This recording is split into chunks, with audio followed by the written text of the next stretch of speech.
Naglalagay ng kolorete sa aking mukha para di nila malaman ang tunay na naganap, na ikaw at ako ay hindi na.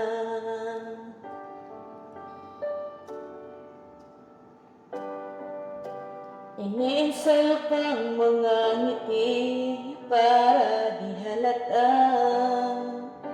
Damdamin ko'y pinipigil, sa loob umiiyak dahil ikaw at ako ay hindi na. At ang hirap magpapanggap pa ba ako na ako ay masaya kahit ang totoo ay talaga wala ka na.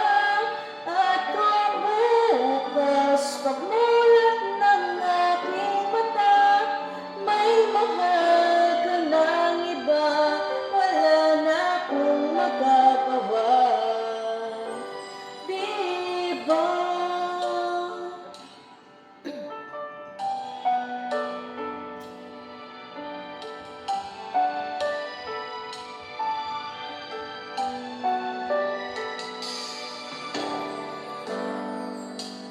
Paano ko sasabihin sa mga kaibigan ko kung ako rin ang